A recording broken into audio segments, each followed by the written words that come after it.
Mr. Deputy Speaker, the amendments to raise the requirements for accountability and transparency for charities is timely. No one will dispute the need to disqualify persons with convictions for offences involving fraud and deception.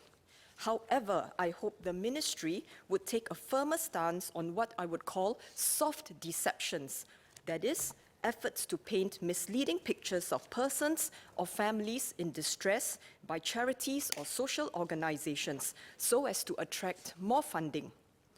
More often than not, whatever information that is not shared in these appeals are actually the vital information.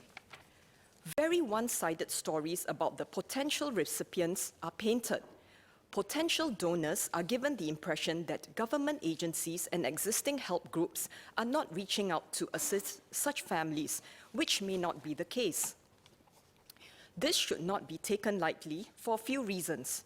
First, given the limited amount of resources available, such practices end up diverting the necessary funds and resources from truly needy parties. Second, deliberately or not, they cast doubt on the work and integrity of our government help agencies and have the potential to undermine them.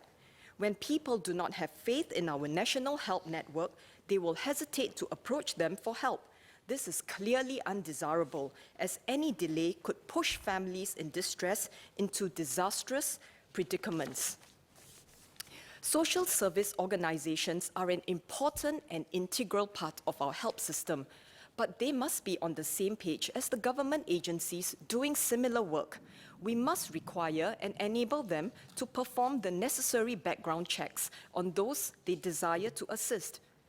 The Code of Practice for crowdfunding platforms, which will be launched soon, will require such websites to verify the information provided by potential recipients. Very recently, a homeless man in the UK was hailed as a hero in the aftermath of the Manchester suicide bomb attack, and well-wishers raised about £52,000 for him on a popular crowdfunding website. It was later revealed that he was a thief who stole from the victims, and the full amount of donations were to be refunded to the donors. If these websites were to be able to verify the information, the above may not have happened. We should consider making the central databases at MSF and CDCs available to approved and qualified personnel at registered charities. We need better coordination, exchange, and sharing of information between both government and non-government help entities. However, what about such sites, especially if they are based overseas? In addition, we should implement stricter criteria for the use of names and photos in connection with fundraising. There should be clearer regulations for how identities and photos can be used in appeals and publicity materials. It is common to see charities using photographs of celebrities or even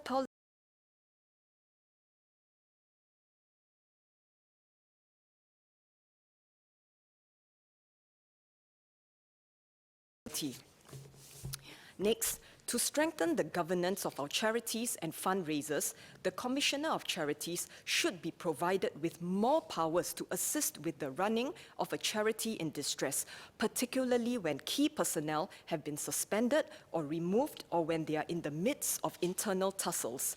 During such crises and power struggles, the operations of the organization suffers, and expectedly, when things become public, donations will drop. These organizations serve important functions, benefiting many people through the disbursement of rations, healthcare, free meals, bursaries, milk powder, money, etc.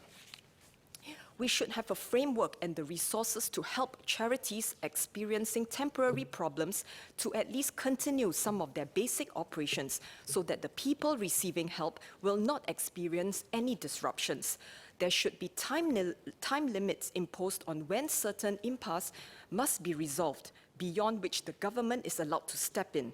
For better governance, the roles and responsibilities of office bearers or key personnel should be clearly defined so that there are curbs and limits on potential abuses. Last, I request for greater control over phishing appeals for donations on websites which can be accessed from Singapore. Technology such as data analytics and tools to detect how long a user's eye dwells upon certain areas of a website is being used to help websites push certain advertisements, including donation appeals, to social media users. What measures do the government have to reduce the abuse of such technologies which may prey on the goodwill of Singaporeans? I conclude with my support for the bill. Thank you.